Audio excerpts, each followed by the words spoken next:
Hello, this is Vlad and a new story from my channel, Amazing Stories. Laris, you definitely love him. You don't have to get married just to show you're doing well, a well-groomed woman in her 70s said to her daughter. From the outside, no one would have guessed that Olga Nikolaevna and Larissa were directly related. The two women were dissimilar in both appearance and personality. Olga Nikolaevna, tall, dark-haired, dark-eyed, stocky, calm, and self-assured, embodied unshakable reliability. Lara, petite, fair-haired, gray-eyed, fragile, slightly stooped, and perpetually pale unless she wore makeup, looked more like a teenager than a mature 25-year-old. Olga Nikolaevna never said she'd adopted her, but that wasn't the whole secret. In fact, Larissa was the spitting image of her late sister, Olga Nikolaevna, whom she both loved and hated. Her sister was always getting into trouble, living her life as she pleased. She didn't care for the advice of the older sister who raised her. And there was no one to rely on. Olga was only 18 when their mother was framed, slandered, and imprisoned. That's when she took Pekka over Vika. But the younger sister quickly ruined her life, getting involved with a man who didn't care about her. Even though Olya warned her they were bad company. Then Vika disappeared, leaving behind a little girl, an exact copy of herself, insecure, always striving to please people and be good. Larissa, like her mother, Vika, was kind and capable, but extremely vulnerable and susceptible to influence. Olya wanted to protect her at all costs. She hadn't married a wealthy man, much older than herself, who was ready to take her and his child. Indeed, Olga hadn't lived her entire life without love, but contentedly, for that reason. She had no intention of seeing Lara, who shared her love for both her and her mother, commit herself to a scoundrel. "Mom, why are you talking like that? You yourself asked me to marry someone of our class. And Roma is the son of a restaurant owner. He's handsome, smart, broad-shouldered, kind, with brown eyes, in short, a reliable shoulder to lean on. Isn't that what you dreamed of for me?" Quote. Larissa laughed hysterically. Olga's worst fears were coming true. Her adopted daughter was a closet rebel, taking after her birth mother. She would never admit that she was angry with Olga for taking her away from her small town and separating her from her first college love. Vidya, Olga herself now regretted doing so. But she simply wanted the best.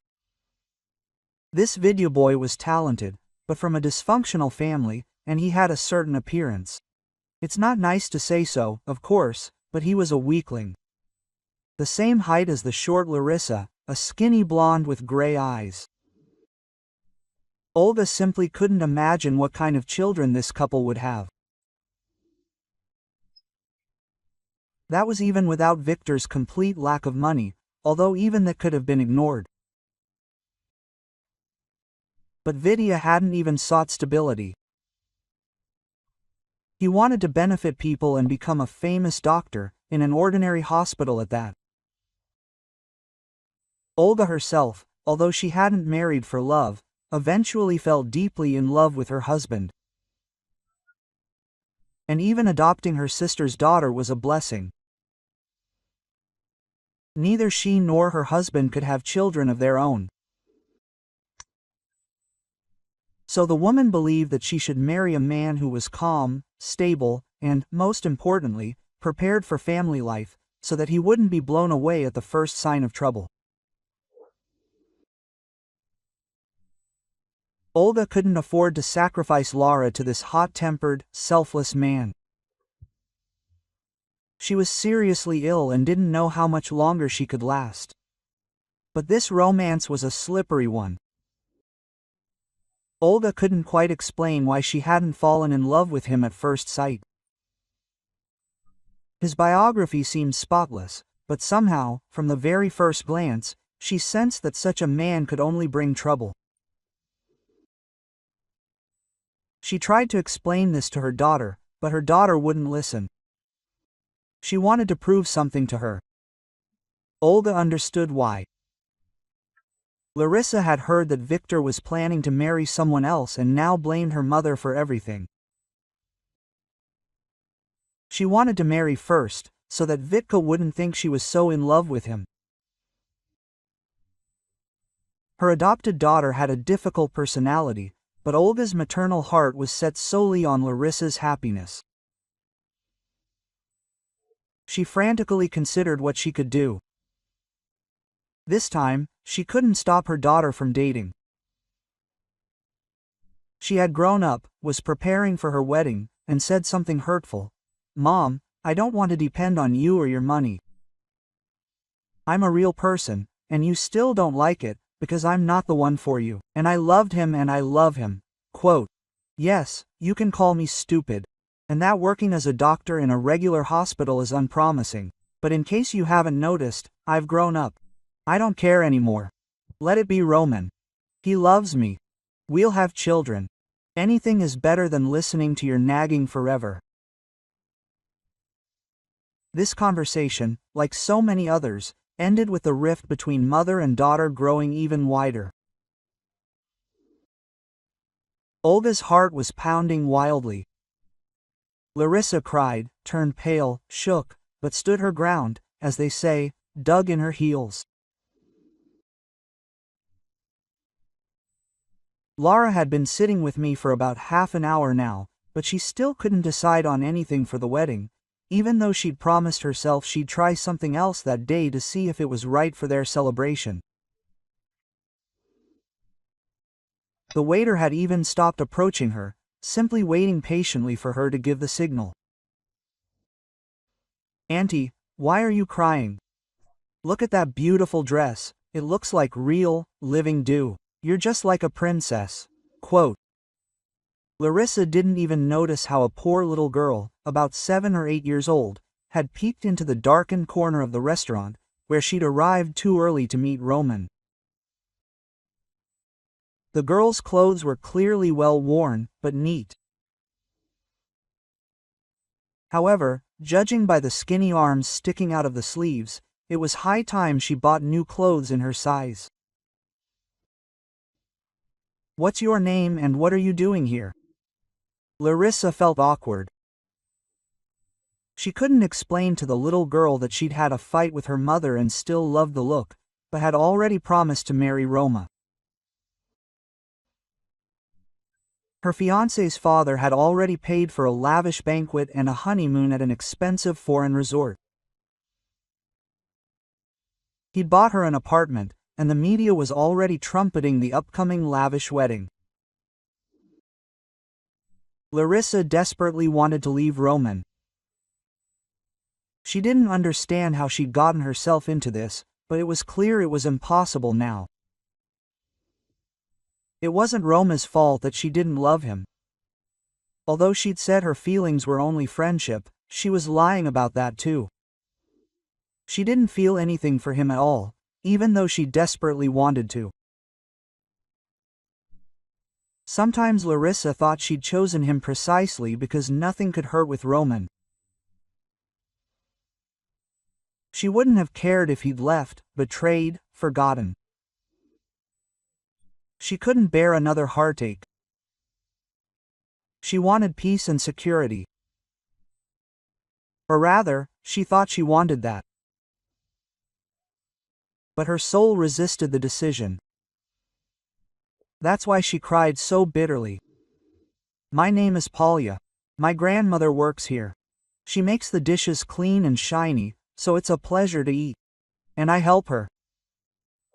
At the last sentence, The little girl looked so important that Laura couldn't help but smile. Listen, Polya, I came to a meeting, but too early, and I had a fight with Mom. Anyway, I have a little more time. Would you like me to treat you to something? We'll just have to ask your grandmother's permission. Larissa decided to talk to the older woman and give her at least some money to buy the girl new clothes, maybe even pink, since the little girl liked that color so much. But Larissa was extremely delicate by nature, so she thought she'd chat first about this and that, and then say that Polina looked like her as a child. Or something like that. And then she could casually offer a gift of money. Her greatest fear was offending someone, and the pride of poor people is especially vulnerable. She didn't want to throw a hand out. Grandma is kind, she'll probably agree. Generally, she says you can't ask for anything, but you offered it yourself. Don't get me wrong, we live well. Grandma cooks great, and I have everything. True, sometimes I want something especially tasty, the little girl explained, embarrassed, and led Larissa behind the screen into the utility room. When the young woman saw the spitting image of her mother, only 20 years older and clearly battered by life, she was completely dumbfounded. Such encounters do happen, and she even froze. Meanwhile, Polya was asking her grandmother's permission to accept a treat from her new acquaintance. The woman looked up at Larissa, and for some reason her lips trembled. Quote, "Excuse me," she said after a short pause. "My name is Elena. You look like my daughter, Palechka's mother. That's why I was confused, and I'm Larissa. You see, I'm waiting for my groom here. I arrived early." Quote, "And then I saw your lovely granddaughter. I decided to invite her and you, if you don't mind, to a little dinner." Or something like that, the young woman explained haltingly. "Wait, so your fiancé is the restaurant owner's son?" asked the elderly woman and immediately added, "Well, of course, that's why your face seemed familiar. I saw your photo when I walked past it today. But Roman hasn't arrived yet. He said he'd only be here in 2 hours." Laura was surprised. "He's in a special room for honored guests now." Elena looked at her granddaughter and quietly said, "Come on, you need to hear something, and then we'll sort out the treats, if your mood doesn't get spoiled." What happened? Why should it get spoiled? Larissa didn't understand anything at all. Quote, "Keep it down, please. There's a utility room here, and you can hear everything from there," the woman explained. "Grandma liked you. She wants to help you." "True, I don't know how, but her eyes always get like that when she's worried," squeaked Polya. Larissa nodded and followed the elderly woman into the utility room. In principle, she had nothing much to lose, and for some reason she believed this Elena, who mysteriously resembled her own mother. At this time, Roman, unaware that his fiancée was eavesdropping, sincerely expressed his thoughts to his father and his partner. "Dad, Uncle Oleg, I can't arrange the wedding any faster. You know perfectly well that the event is planned in a few months. But, Rom, you're charming, handsome. Just tell this chick that you can't wait to call her yours." "Ladies love that nonsense," said the father. "Well, why should we rush? I told you, this Larissa isn't that into me. So the fish might get off the hook. Think of something, and postpone her stepfather's deal, and then eliminate him after our wedding, otherwise you'll ruin everything," said Roma. "Well, you'll find out. If we really could stop my aunt from selling the business, then and they did." But he considers himself old, wants to hurry, and your potential mother-in-law is ill. They say he wants to save a huge sum for her treatment. That's why he's in a hurry. Love, you know, said Uncle Oleg. Yeah, well, I'll never become a happy widower like that, agreed Roman. That's exactly it, and things are going badly for us, as you know. Soon everyone will find out that we are nothing but debts, said the father and added, Son, are you finally going to shield this fool who is nobody to us? Maybe you feel sorry for her? Quote, he asked sadly. Are you kidding, Laura? Of course, I don't hate her and rather like her, but I love money and my family of monsters more, Roman burst out laughing. Then there was the clink of plates and the clinking of glasses. Toasts were being proposed to the successful resolution of their family's financial problem, and behind the thin partition, Larissa was trembling with fear. Sweat broke out on her forehead. Her legs almost gave way. She barely managed to keep from collapsing. Mom's sick, they want to kill Dad. Me too. Who am I even dealing with? She seemed to be whispering these questions out loud, as if delirious, because the elderly dishwasher pressed a finger to her lips to keep from inadvertently revealing their presence. You need to leave and don't meet this, God forgive me, fiancé, Elena said, offering to lead her out the back door. Thank you. Please take it. I promised to treat Polya, I wanted to help, but in the end you helped me, she said, holding out the bills with trembling hands. Yes, I just helped you as a human being, the elderly woman replied reproachfully. But please, I want to do at least something good for someone, Larissa said. Elena, shrugging her shoulders, took the money. Larissa was glad she had come by taxi. If not for this, Roma would have noticed her car in the parking lot, and it would be scary to imagine what would have happened then. She didn't know what to do, who to call, she simply trudged under the tension that had crept up at some point. Now her shoes were squelching, but she didn't even try to protect herself from the water gushing from the sky. It was as if she was even glad of it, because no one saw her tears. Suddenly the phone in her purse rang. She thought it was Roman. She went under the awning and answered. I was about to tell him that I'd cheated on him and now they couldn't be together. So far, the only idea was to vent my rage and break up with the bastard. What are you calling? Larissa asked, unexpectedly sharply. Is this a bad time? I'm sorry, quote. She suddenly heard the voice of someone she hadn't spoken to in years. It was Vidya. They stopped communicating after her beloved gave her an ultimatum. Either she stays with him and stops listening to her mother, or she leaves and forgets forever. At the time, she found this offensive. She loved her mother and didn't understand why she was being forced to choose. They ended up saying nasty things to each other. Vidya said she was looking for a purse on legs and didn't care about their love. Larissa returned the favor and declared that if he had already become a tyrant, even though he had no rights, then nothing good should be expected. Then she learned from friends that Vidya had graduated from college and was planning to marry their mutual classmate, and after that, she abandoned all thoughts of ever meeting him. She decided to simply start her life anew. As it turned out, she chose herself, so as not to find an unsuitable candidate. And now the past has come back to haunt her. Well, I still have time. Hello? Why are you calling?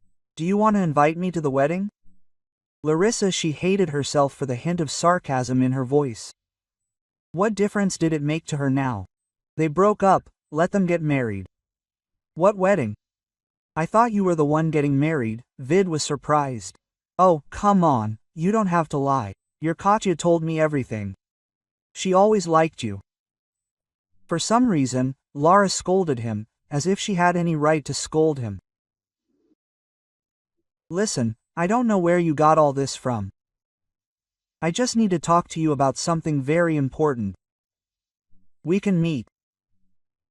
I'm in your city now, Victor said in a dejected voice. Oh, yeah, today is a good day for all sorts of terrible conversations. Can you pick me up? I'm standing in the rain and was going to call a taxi. Are you far away? Quote. Larissa hoped he would say that he couldn't right now. Then she would throw the phone in the nearest puddle, pick up her mother and stepfather and drive far, far away. He'll change his number, address, and everything. Where has this Vidya been hanging around? He thinks he can show up like nothing happened after everything, and that's it. After he didn't even try to get her back. I'm on my way, she heard over the phone. And before she could even remember all the reasons to hate him, a used foreign car pulled up next to her.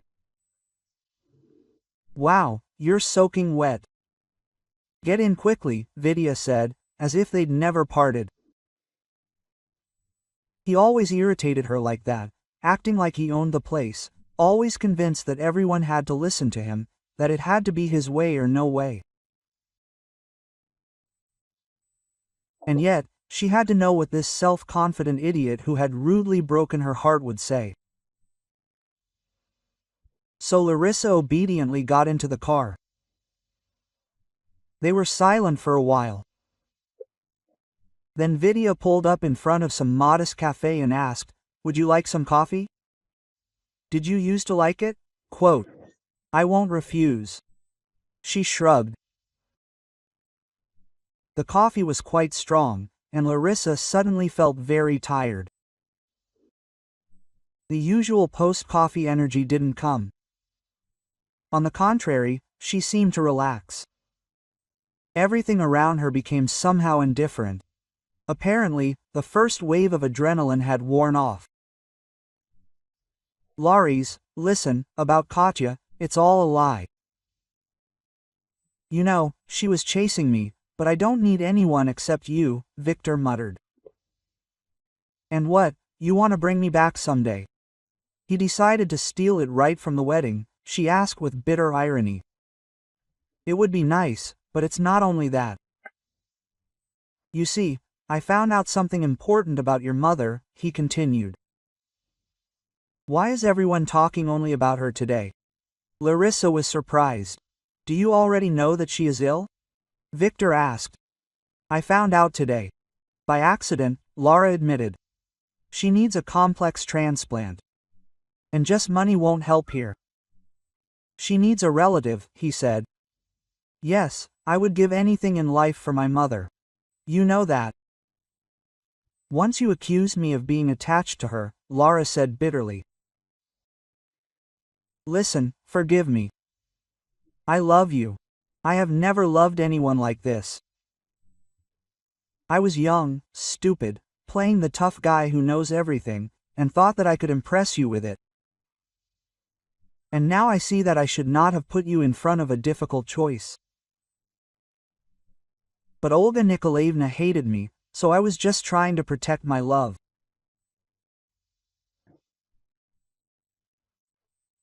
Vidya explained that he learned about his would-be mother-in-law's illness from his mentor, a brilliant surgeon, and decided to do something good for Olga Nikolaevna. He arranged with the luminary for an operation that he would have otherwise never been able to obtain for any amount of money. Quote. "And how are you going to pay for it then?" Larissa asked. "No way. This is my father, who never married my mother. Why do you think I wanted to become a famous surgeon so much? I wanted to prove to him that I was worth something," Vidya admitted. "Are you serious about this, Roma?" he asked. "Do I have a chance?" "Sorry, of course, you can't ask like that, but," he hesitated. "We just broke up, But he doesn't know about it yet, and that doesn't mean you have a chance. Larissa was still angry, although this action touched her. Listen, I really need your advice. Lara decided that no matter how disgusting he looked, she could definitely trust him. So she recounted to him all the events that had happened today. She just needed to pin them on someone. And then events spun at incredible speed. Larissa's father used his leverage, and only dust remained of the Roma family's plans. Olga Nikolaevna was admitted to the hospital, but it turned out that there was no complete match with Larissa under the donor material. And it was clear that nothing could be done. But then Elena suddenly appeared, the same dishwasher, strikingly similar to Larissa's mother. And I found out that Roma was imprisoned, and there was a photo of your mother in the newspaper. Here I am and came. To the young woman's surprise, her mother burst into tears, almost for the first time in her life. But what did they say? You somehow escaped from prison and died. Vika disappeared then. I don't understand. Olga Nikolaevna finally told Lara that she wasn't her daughter, but her sister's. Victoria helped me. I contacted her. There was no other way out. She left me a field, the elderly woman said. But why? Why didn't you contact me? Olga Nikolaevna was surprised. You always said that you were ashamed of me. Well, at least when you came to see me in prison. Besides, you've already shouldered Lara's burden. Vika and I were sure that everything was fine with her. Elena told me that Vika died not long ago, died in an accident, and she was pulling the field as best she could. When she saw Larissa, it was as if she saw her daughter resurrected. Her heart sank, and she decided to check if this was her relative, and then I'm convinced it's true. At least I'll do something for you in my old age. Olga Nikolaevna's mother turned out to be right. Her test results were correct. The operation was a success. Well, dear mother-in-law, now that you've recovered, don't forbid me from asking for your daughter's hand in marriage again. Victor and Larissa were beaming when they came to congratulate Olga Nikolaevna on the successful operation. True, there was some sad news. Olga Nikolaevna's mother, Larissa's grandmother, passed away, unable to bear all the grief. Before her death, Lara promised to adopt Polya. But for now, the newlyweds decided not to tell the recovering woman about this sad news. First, Olga Nikolaevna needed to get better. Quote, Of course, I bless you and promise not to interfere in your life anymore, but as your future mother-in-law, I will keep an eye on you, the woman said, wagging her finger at Vit with a smile.